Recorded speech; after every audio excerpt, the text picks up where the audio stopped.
Salve, salve família! Sejam todos muito bem-vindos ao primeiro episódio do MAP Podcast, que é o Mais Artigos Podcast, essa iniciativa que foi feita por nós, estudantes acadêmicos de medicina da UEA, em parceria com a UDAI, com a Telesaúde, com a própria UEA.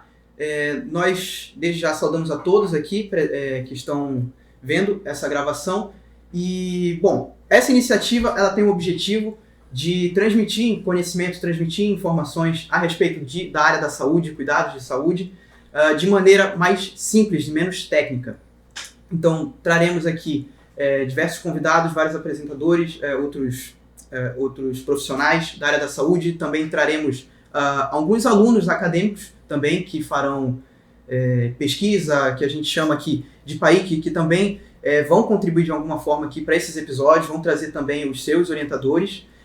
Traremos não só profissionais, mas também professores aqui da UEA, que vão ter muito acrescentado na nossa discussão.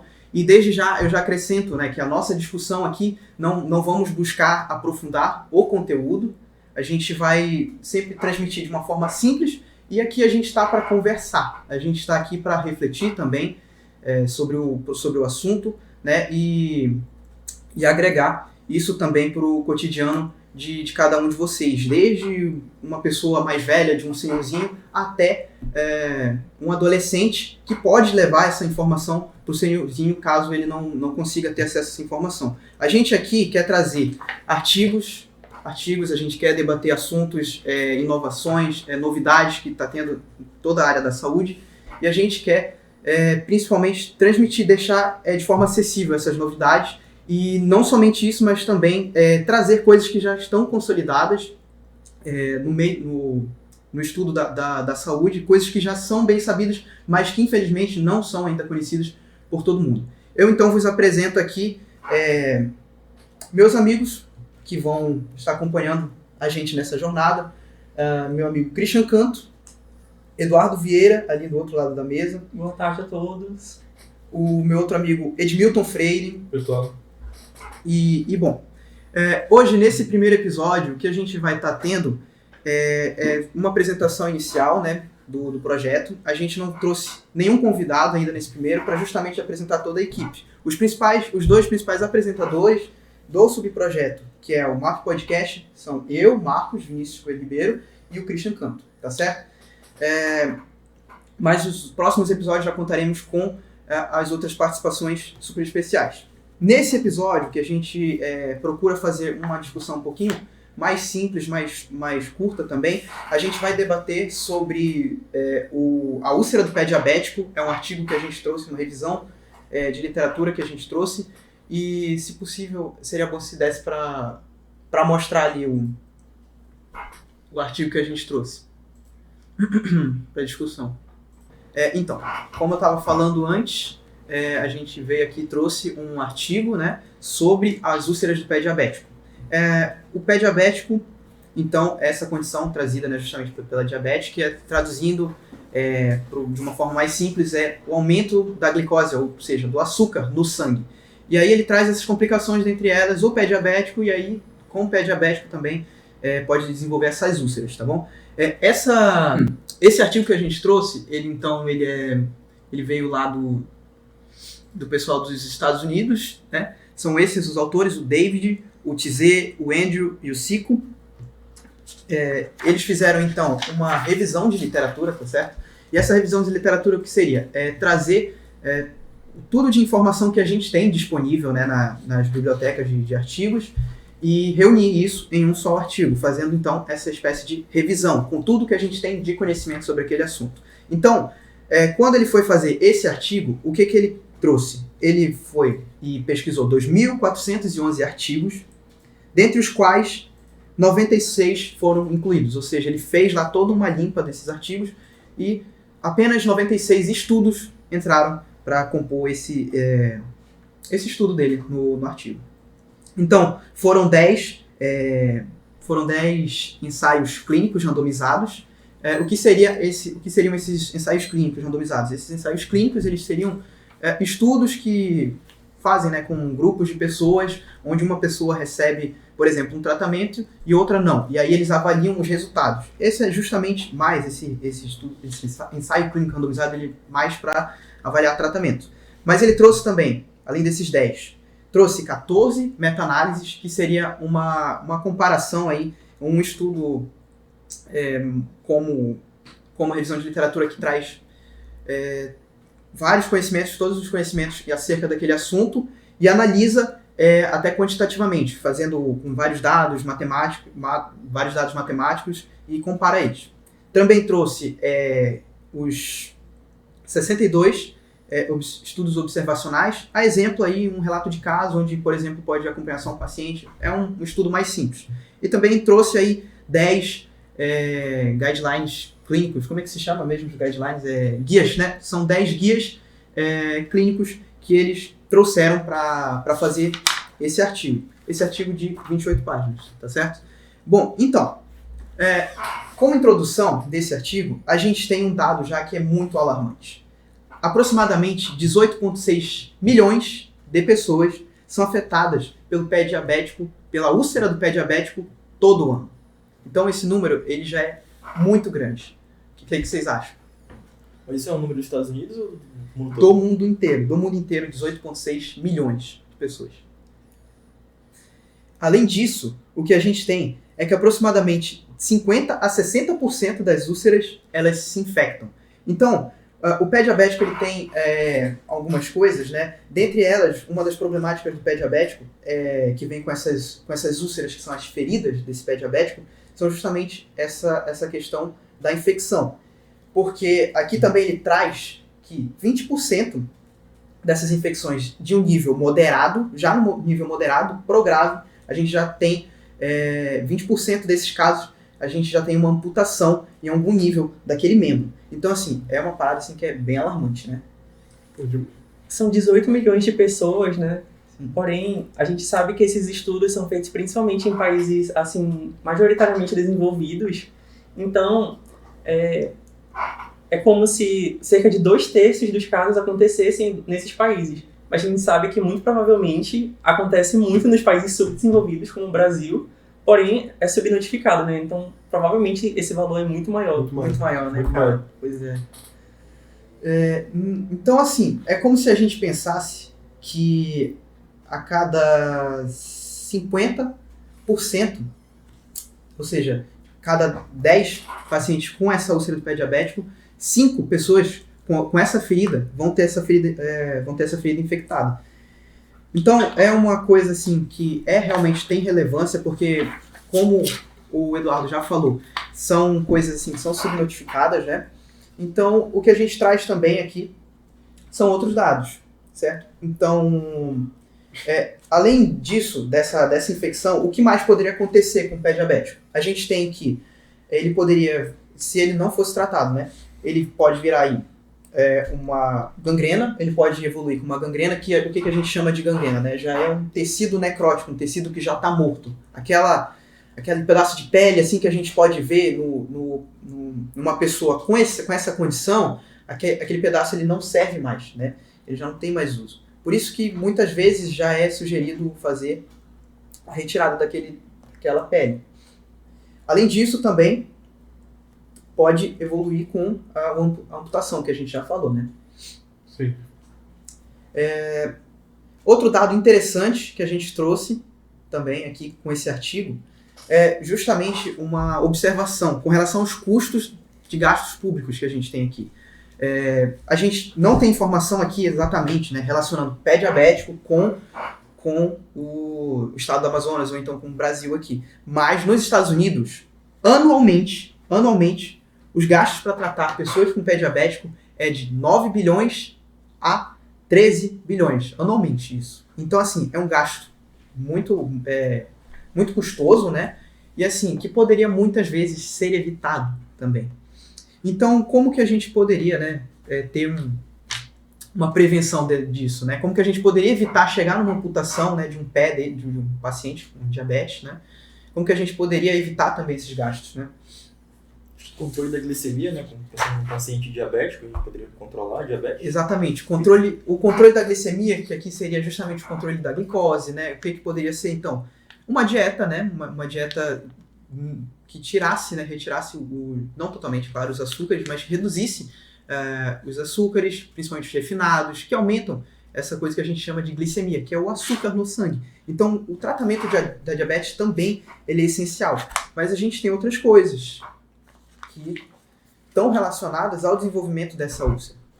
Eu acho que o principal é prevenir, né, que tem a lesão que vai preceder a úlcera, né? Então, acho que passos simples, como modificar o calçado do paciente, verificar com mais diligência todo dia o pé do paciente tem uma lesão já, porque tudo isso vai preceder, né, uma úlcera que pode levar a uma amputação. Acho que então o primeiro passo de tudo, além da glicemia, né, é prevenir que aquele paciente diabético já ele tem uma lesão que vai posteriormente, né, ulcerar e levar a uma amputação. Acho que o principal é isso. Até porque, olha só, ele falou aí da questão de prevenir as lesões. Até porque na diabetes a gente vale ressaltar também que ela tem algumas coisas assim neurológicas que mexem nos nervos, assim, na sensibilidade, no sentir da pessoa, entendeu? E aí também na questão de mecânica, de mexer e de movimentar, e na estruturação também óssea da pessoa. Então, quando a gente pensa no pé diabético também, a gente vê que tem 3 coisas principais de alterações, né? O pé, ele fica mais seco no pé diabético. O pé também... Ele perde, né, a sensibilidade. Exatamente. O paciente vai ferir, vai ali sangrar, e o paciente não vai nem perceber. Você vai ver lá o pé do paciente todo ulcerado, ferido, Exatamente. o paciente está normal. Perde a sensibilidade total. Ele não percebe que está tendo uma lesão ali, ele está... É uma das coisas até que a gente procura falar, e vai procurar falar também no próximo episódio, sobre o uso de sandálias havaianas, né? O paciente, a pessoa, né, ela pode simplesmente ficar usando, um senhorzinho de idade, pode ficar usando lá uma sandália havaiana e pode estar criando ali, entre os dedos, pode ficar criando uma ferida que ele não está vendo, e ele não está sentindo, porque justamente ele tem essa ausência do sentir, né? Do sentir, ele não sente dor. Lembrando que isso ocorre principalmente porque muitas pessoas não sabem que tem diabetes. Aí quando ela vê, ela já tá com uma grande lesão no pé, aí já não tem mais jeito, né? Muitas vezes já tá muito avançado. Importantíssimo. A pessoa descobre a lesão, descobre a diabetes por causa da lesão. Descobre a diabetes por causa da lesão. Deveria ser bem o contrário, né? Deveria primeiro descobrir esse diabetes para evitar que essa lesão ocorra. Mas muitas vezes a lesão já tá instalada, aí fica mais complicado o tratamento do paciente, né? Exatamente. E não só isso, mas ele descobre... E aí como que se desenvolve, né, essa úlcera? Justamente ele não está sentindo nada, e aí ele vai fazendo o quê? Pequenos traumas, ele vai machucando aos pouquinhos, ele vai usando algum calçado inadequado, como eu já falei aí, da Havaianas, né, das sandálias havaianas, mas também alguma coisa assim que force ele a usar uma pressão repetitiva também no pé. Essas pressões repetitivas elas vão causando mais impacto ali e pode causar aquela ferida. Exatamente, levar essa ferida. E a gente já viu lá que a ferida, quando abre ali a ferida, ela também, o pé diabético, ele está presente ali por ter descamação, sabe? Sair a pelezinha, ser bem seco. E aí essa ferida aberta também pode levar também a infecção, né? Então por isso também é até recomendado, né? Não só trocar a sandália, mas também sempre tomar cuidado com a umidade, né? A umidade do pé. Sim. Sempre tomar cuidado com a umidade do pé, com o uso de hidratantes, né? O hidratante não pode usar na ferida, porque senão vai propiciar, né? Para infecção. Infecção, exatamente. Exatamente. E aí uma das coisas que eles trazem aqui, o artigo traz, é justamente o rastreio anual. Não sei se vocês lembram disso de algum lugar, mas ele fala daqui do rastreio anual com um clínico. O clínico mesmo, se as pessoas forem se consultar com o clínico, ele mesmo pode fazer essa avaliação do pé dessa pessoa. Exatamente. Até o professor Neivaldo, né, fala na aula, paciente diabético, olha o pé dele, dor de cabeça, olha o pé do paciente com diabetes. Dor de barriga, olha o pé do paciente com diabetes. Porque ali o paciente está ferindo, e o paciente nem percebeu. Então, todo paciente que está com diabetes pode ter qualquer coisa. Febre, ou está com dor de cabeça, dor de estômago. Olha o pé dele, porque isso pode ajudar muito a ele prevenir, né, uma pré-lesão, uma úlcera, que isso vai... Úlcera para tratar é horrível. Então, eu tenho que lutar bastante para que eu não tenha essa úlcera. Então, olha o pé do diabético. Isso. Com toda certeza. Aí, além disso, tem alguns outros exames que não vale tanto a pena a gente aprofundar. Eu já falei aqui, a gente tá numa conversa, a gente quer fazer da maneira mais simples, né? Tem outros exames, claro, só vou citar, mas próximo convidado ele vai trazer mais informações sobre isso, né? Então tem aqui alguns exames do monofilamento, né? Que é o SEMES, Weinstein, né? E também vai ter o índice de tornozelo braquial, ultrassonografia, são vários métodos que os médicos eles usam para fazer o diagnóstico dessa condição. Avançando, falando bem por cima também, né? A gente sabe que o tratamento, assim, quando já chega naquele nível assim da pele, por isso importante prevenir esse tipo de ferida. Não deixar nunca chegar no nível em que tenha a gangrena, né? Que é aquele tecido, aquela pelezinha que tá preta já, né? Tá preta porque já tá morto. Nunca deixar chegar naquele nível. Sim. Porque senão, ali praticamente já não serve de nada. Vai ter que fazer a limpeza daquilo, vai ter que retirar aquilo, né? Então, por isso, sempre tem que tomar cuidado. Então, aqui ele traz como principais coisas assim, de combate, né? Mas isso, principalmente do médico, seria a limpeza, né, daquela ferida, o uso de botas e gesso. Então, ele teria que prescrever. E também o tratamento da ferida e da infecção, né? Porque, querendo ou não, a infecção também, ela tá ali. Então, aliás, se ela ocorrer, né, ela vai ter que ser tratada, né? E para prevenir, né, futuras complicações. Tem uma associação também do pé diabético com doença arterial periférica. Alguém aí manja mais ou menos? Então, esse é o próprio... A hiperglicemia é o que causa tudo, né? Então, esse prolongamento do açúcar no sangue, tipo a diabetes crônica mesmo, ela vai causar grandes danos aos vasos sanguíneos. Ao longo do tempo, então, esses vasos vão sofrendo danos, vão calcificando, vão obstruir. Essa obstrução vai impedir com que o sangue, muitas vezes, chegue aos tecidos que eles precisam chegar. E sem sangue, sem oxigenação, o tecido vai morrer. Então, maior acessibilidade a ter as úlceras, né? A ter a morte tecidual, necrose, etc. Essa é uma das possíveis causas, né? Seria a isquemia do membro. Isso, seria a isquemia do Uma membro. doença vascular periférica. Uhum. Outra coisa também que é interessante, que poderia acontecer, já num caso muito grave, é o que a gente aprendeu também, que é o pé de Charcot, né? Onde tem o pé ali, só que ele vai sofrendo alterações conforme o tempo, ele vai, a musculatura do pé, os músculos do pé eles vão sofrendo, os músculos interósseos, é isso? Os músculos interósseos eles vão hipertrofiando, eles vão aumentando de tamanho e vai mexendo com tudo ali, então pensa no pé e vai mexendo com tudo, todos os ossos, vai mexendo com o músculo e aí o formato dele, ele fica semelhante a de uma coxinha. É uma condição já que é muito complicada já até de tratar, né? Uma das coisas que poderia acontecer no pé diabético, não necessariamente com a úlcera, né? Esse processo que ele falou seria, no caso, a neuropatia diabética, né? Uhum. Que seria a perda da sensibilidade daquele pé, que levaria a lesões por simplesmente estar andando, a passar uma sandália. E ela aconteceria pelo mesmo mecanismo da obstrução, né? Isso. Vai ser dano no vaso, o vaso vai sofrer dano, e os nossos nervos, eles também são irrigados por vasos. Então, esses vasos, eles sofreriam danos e o nervo pararia de ser irrigado. Aí a pessoa não conseguiria mais sentir, né, o pisar, os músculos sofreriam alterações também mecânicas, né, que levariam àquela alteração da pressão no pé que a gente falou, Uhum. que levaria cada vez a mais danos e a pessoa não está sentindo e está se ferindo. Então, são esses dois mecanismos, né, a isquemia tudo. e a neuropatia. Inclusive, né? Com isso tudo acontecendo, quanto mais coisas acontecerem nesse sentido, vai pior ficando, né? A gente tem um dado também de mortalidade que eles trouxeram aqui com relação ao pessoal que teve essas úlceras. Tem uma questão de sobrevida aqui. 30 a 40% dos pacientes com essas úlceras, com essas feridas, elas conseguem curar em até 12 semanas. 30 a 40%. Então, assim, se fossem 10 pessoas com essas úlceras de pé diabético, 3 a 4 pessoas conseguem curar, assim, aquela ferida. Só que tem casos de incidência. E não só isso, mas tem ainda 23%, ou seja, como de 10, aproximadamente 2 pessoas a cada 10 não vão conseguir curar essa ferida em 12 meses. Em 12 meses, elas não conseguem curar.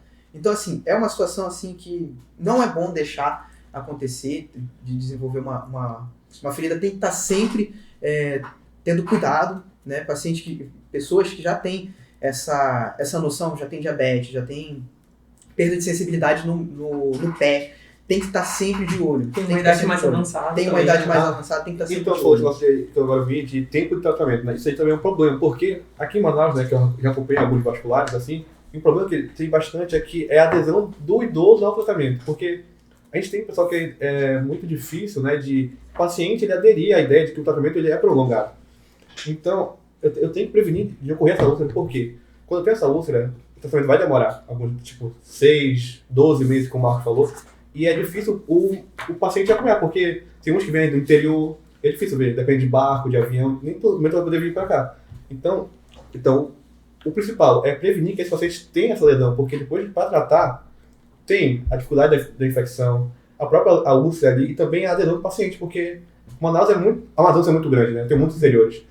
E tudo é aqui em Manaus para tratar a úlcera. Então, tem esse problema de logística, né? De barco. Mas agora que o rio está baixo, nem todo paciente pode vir para Manaus tratar, né? Então, esse é um problema muito grande que tem aqui em Manaus. A demora também. A demora para chegar aqui, a demora para atender. Então, tem que prevenir a úlcera.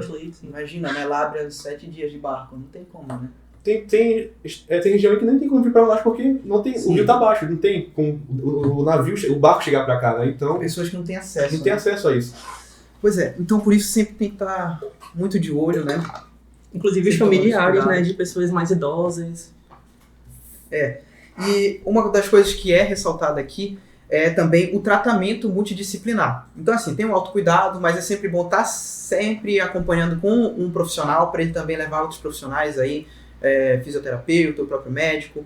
O vascular é o que trata, sabia? Nutricionista também, né? O vascular é o que trata, sabia? Não sabia. O cirurgião vascular é o principal que está na frente do tratamento dessa condição. E bom, para finalizar aqui, desse artigo aqui, eu trouxe também aqui algumas limitações que o próprio autor admite, né? A primeira limitação desse estudo, trazendo isso aqui só por conhecimento, é que não foi avaliado artigos que não falam a língua inglesa, artigos aqui que não estão na língua inglesa. Então assim, tem coisa aqui no Brasil também, entendeu? Deve ter muita coisa ainda aqui no Brasil que está sendo relatada, mas esse aqui é um geralzão e esse foi a primeira das limitações desse artigo. A primeira coisa que é um ponto negativo, ele não traz artigos aqui que não estão escritos em língua inglesa. A segunda coisa é que algumas publicações relevantes ele admite que também podem estar faltando. E a terceira é que nem todos os aspectos, ou seja, ele fez uma revisão aqui, mas ele não abordou tudo. Nem todos os aspectos da doença aqui foram abordados, tá bom? Com isso, nós encerramos aqui essa discussão nesse primeiro episódio. Essa discussão aqui sobre a úlcera do pé diabético. Esse tema ele vai retornar, mas vai ser só um dos temas que a gente vai trazer, porque o nosso próximo participante provavelmente vai ser um cirurgião vascular. Ele vai falar não só do pé diabético, mas também outras coisas que são muito comuns também na população, e a gente quer que a população ela também esteja bem informada sobre essas coisas, tá bom? Então, muito obrigado a você que assistiu. Vocês têm mais alguma coisa para falar? Eu só queria agradecer, né, pelo pessoal que está assistindo e também falar que tudo tem um começo, né? Esse é o primeiro episódio, está aprendendo aí como fazer um podcast.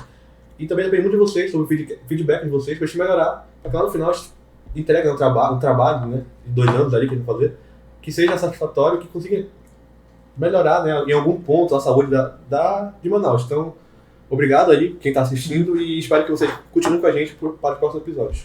Inclusive esse negócio aí de a gente estar aprendendo, a gente ainda não tem ainda um canal para por exemplo, para vocês mandarem dúvidas, mas a gente vai criar um canal no YouTube, canal no Instagram, um canal também no TikTok, tá? Para enviarem dúvidas, enviarem também sugestões para possíveis temas e também feedback, né? Ou seja, trazer pra gente o que a gente poderia melhorar, tá certo? Também temas que seriam interessantes para abordar. Temas que seriam interessantes para abordar, justamente as sugestões. Então, é isso.